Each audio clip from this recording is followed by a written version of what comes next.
Welcome to another one of these crazy talks. The first thing I saw that kind of fucking just made me laugh, made me question our current circumstance. Um, I'll start with this. Something that I've always had a pet peeve towards or a problem towards, I'd say, is in private. I use my screen a lot. I like using the screens for learning, listening to a study.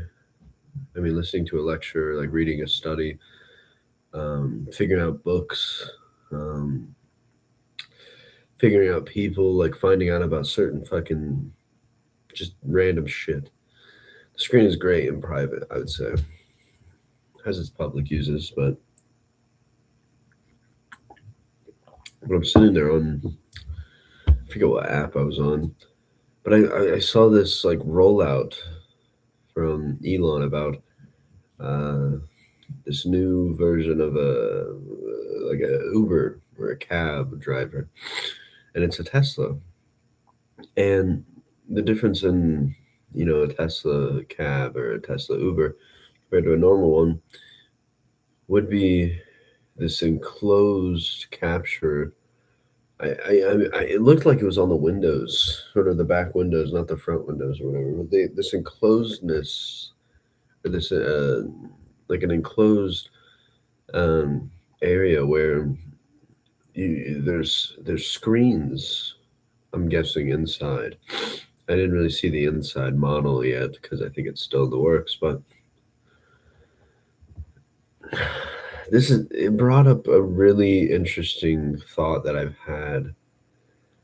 Um, I've had it a few times. I guess it's just something that reoccurs. But this idea that our roadways will become driven mainly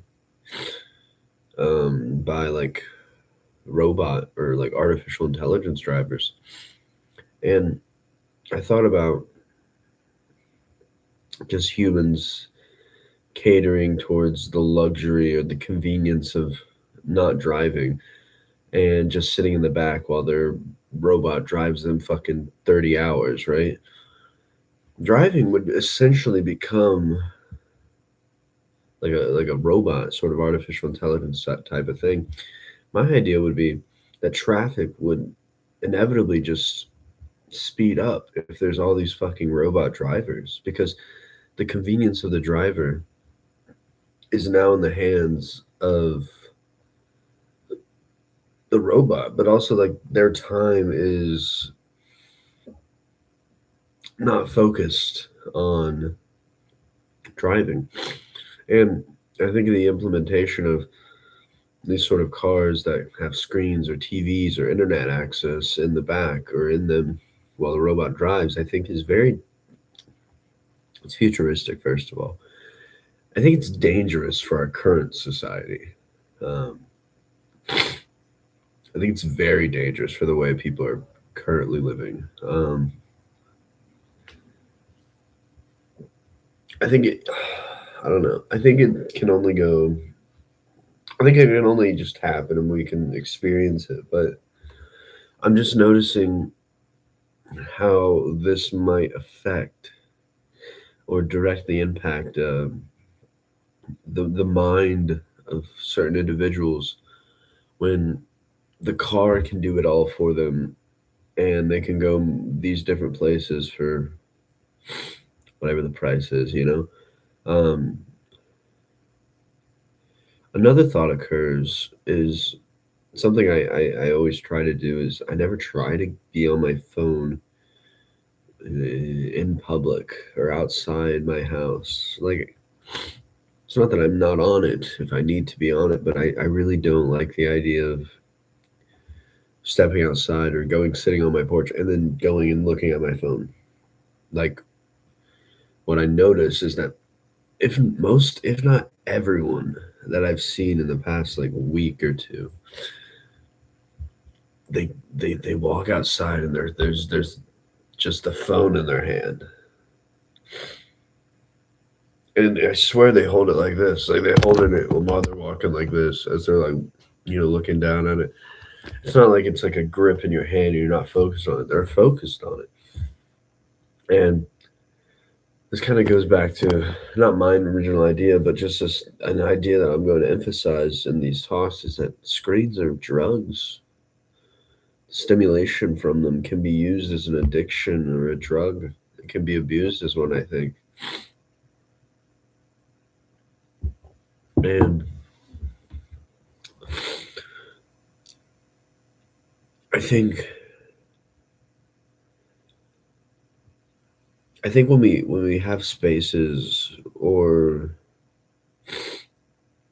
more of a convenient lifestyle catered around the screen, it enhances this I don't know how to say it. It almost enhances a fractalization, like a how do I say it? I don't know. I don't know how I'd say this. I think when you limit the knowledge or information intake through one sort of income, one access point like the screen, your world becomes much more revolved around the screen. Whereas the information hub before the screen was a sort of collective of the TV, newspapers, public people, etc. Right now, it's more catered towards this access point, and the screen access point is so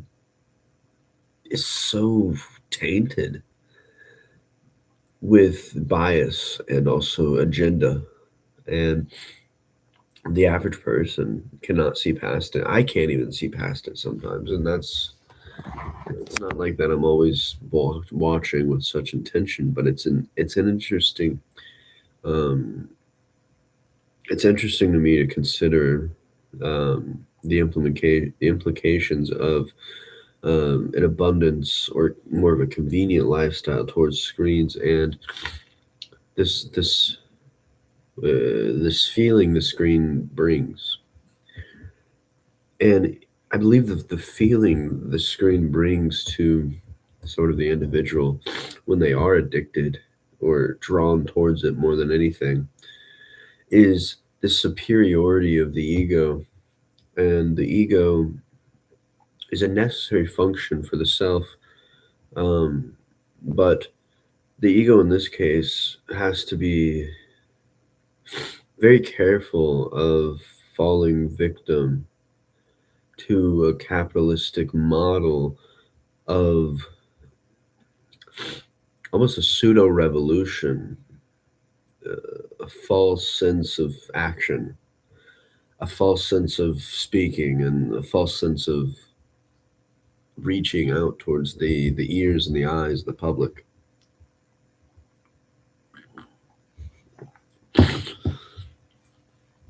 And I guess a concept that we should also get be able to talk about is in the same way I'm live streaming and recording this in a live setting before screens and the internet, the media of video that was getting pushed towards every TV was much more curated towards a generalized individual or a generalized public. Now the screen individualizes kind of the user, and which inevitably enhances the ego because once you have something that convenientizes towards everything about you, you almost become nothing with the everything because you have access to the everything. And in a certain way, we have to start prioritizing a network of of structure, of a mental, physical structure of, um, how do I say this? I don't know. Hopefully it comes back, but I'll bridge into this next thought about the metaverse. And the metaverse, in my eyes, is not going to be something of just like virtual reality goggles, not no ready, not a fucking Ready Player One type of thing. We'll probably get there, but the metaverse, in my eyes, is in its early stages of creating a sort of structure or network of a landscape or an environment that's mental. It's not physical.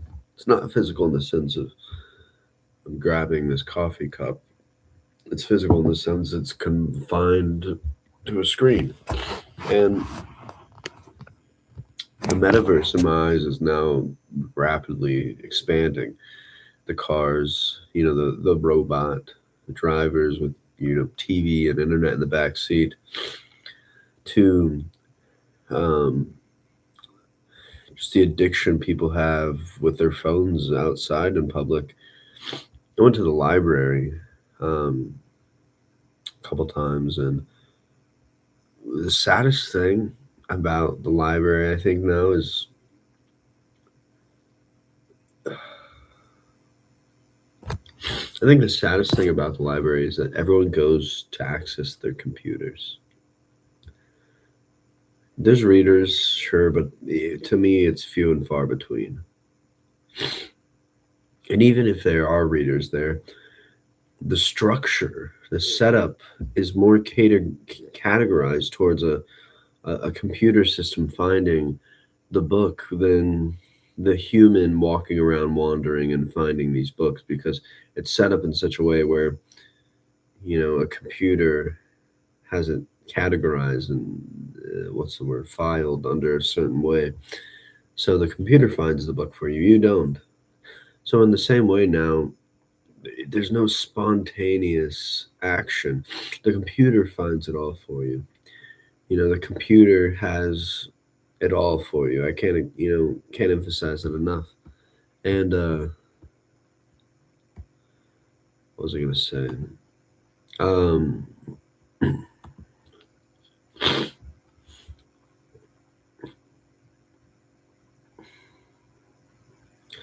I don't know. It's just I'm noticing this pattern of access that is shaping us more than we are shaping the access.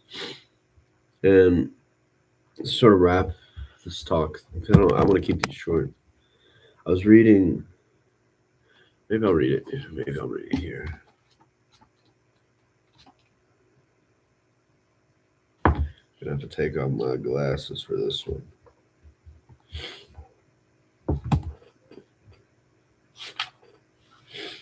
There's a certain.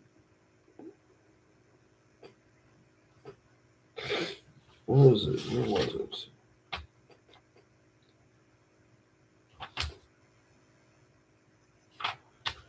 I want to find this because it was a good point.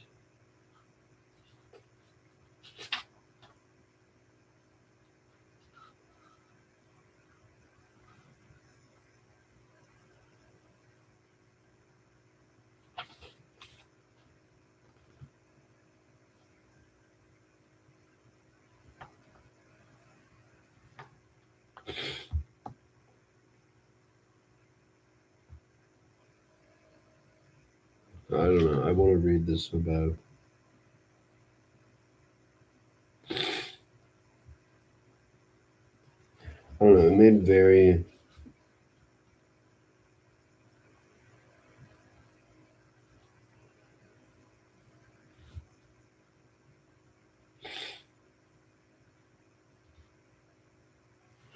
Okay, okay.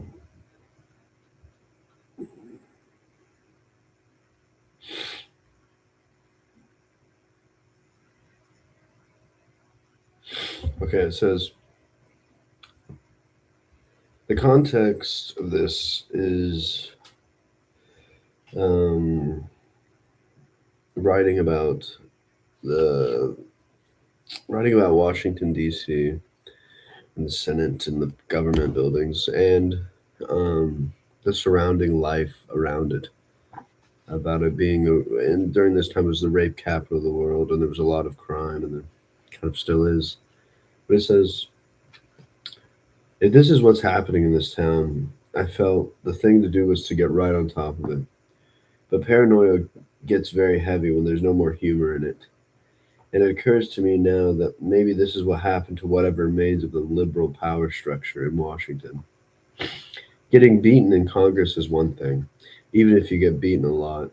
But when you slink out of the Senate chamber with your tail between your legs and then have to worry about getting mugged, stomped, or raped in the Capitol parking lot by a trio of renegade Black Panthers, well, it tends to bring you down a bit and warp your liberal instincts. I thought that was a, I thought that was a very fascinating uh, sort of topic to bring up in a book, but also just like in my mind, where you can have this, you can have all this, these ideologies and all these tools of electronics and whatnot, but eventually circumstance and reality will set in to the structure of, foundation of whatever you're trying to establish, whether it's mental or physical. But what I find most interesting about calling out the liberal power structure is that this is me getting a little political, sure, but it's easy to think and form these thoughts, and identify with thoughts. But when you meet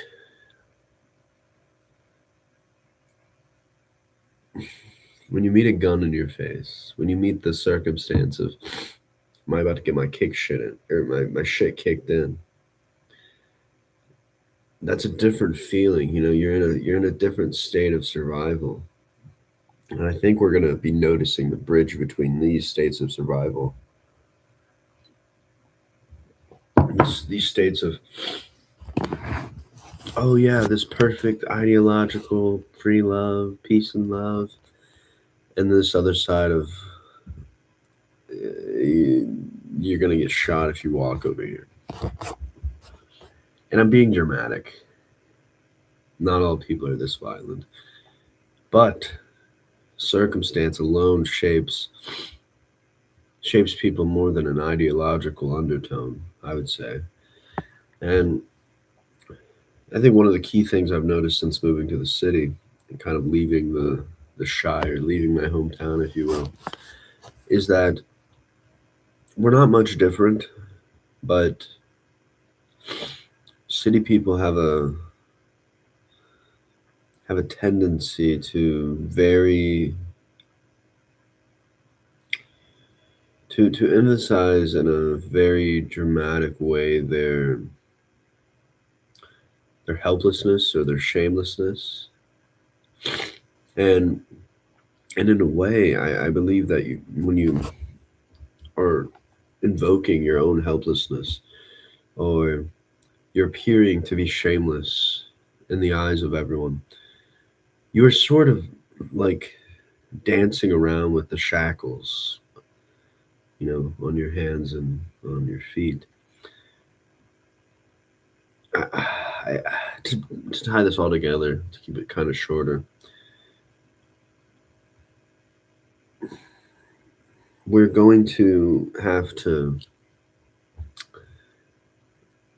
really emphasize what we're tied to, what shackles, what chains us to the ground. Is it an ideological standpoint? Is it this electrical, mechanical screen? Is it the internet with these screens? Is it social media with these screens? Is it this physical sort of fuel that funds and ignites the will of the individual, who is dictated by the screen or dictated by the ideological undertones that the screen presents itself?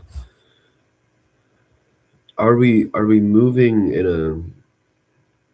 in a productive state or a more capitalistic model that is spreading and fractalizing?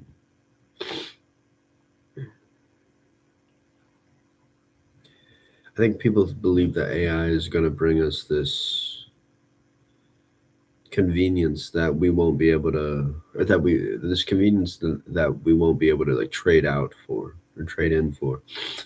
But I think AI is inevitably going to increase the access, maybe increase the fund, or increase the worth of the access, in which the people who control will retract and force people to enter the access point and pay into it or buy into it, and to virtually never leave it. I think it's going to be a society of one or the other. It's not going to be ideological war anymore. It's going to be, are you a part of the system? Are you entering this access point? You can't leave it now. And there's going to be people outside of it who are staring at it, wondering, why people are entering it. It's going to appear in many ways, kind of talking metaphorically, but carry on.